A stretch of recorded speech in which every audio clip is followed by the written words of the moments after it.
একটি কুকুরকেও মেরে ফেলেছিল ছাত্রলীগ। হাতের কাছে ছাত্রদেরকে পেটানোর জন্য না পেয়ে ওই কুকুরটার উপরে রাগ ছেড়েছিল।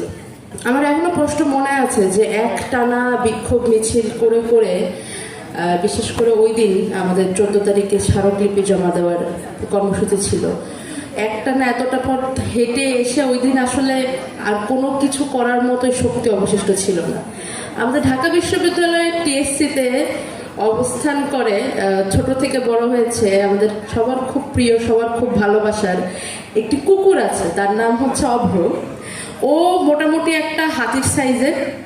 ওই দিন রাষ্ট্রপতির বাসা থেকে পুলিশ যেন ওর ওপরেও কোনো ধরনের কোনো আক্রমণ না করে, রাগ না দেখায়, ওকে আমি আর আশরাফা আমরা মোটামুটি কাঁধে করে নিয়ে আসছিলাম।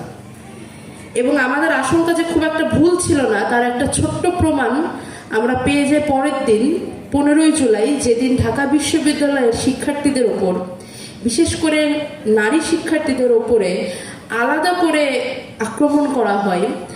আমাদেরকে লক্ষ্য করে যখন ছাত্রলীগ হামলা চালায়, আমরা তো তখন সবাই চারিদিকে বিচ্ছিন্ন হয়ে গিয়েছি, যে যার মতো অবস্থা।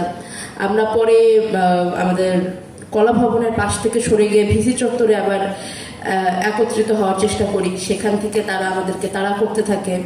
15ই জুলাইয়ের যত রক্তাক্ত ছবি সেগুলো ওই ভিসি চত্বরেরই।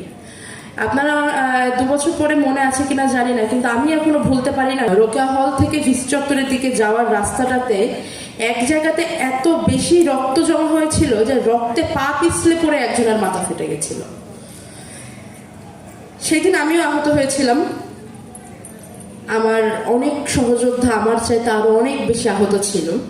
কিন্তু সেদিন আরো একটি ঘটনা ঘটেছিল, জসিমউদ্দিন হলের সামনে একটি কুকুরকেও মেরে ফেলেছিল ছাত্রলীগ। হাতের কাছে ছাত্রদেরকে পেটানোর জন্য না পেয়ে ওই কুকুরটার উপরে রাগ ছেড়েছিল। এই জুলাই আমাদেরকে দেখিয়ে গেছে যে মানুষ বা মানবেতর কোনো প্রাণী, প্রাণ বা প্রকৃতির কোনো অংশই স্বৈরাচারের কাছে বিন্দুমাত্র নিরাপত্তা পায় না। তাদের কাছে দেশের মাটির, এই মাটিতে বসবাসরত কোনো কিছুর কোনো দাম নেই।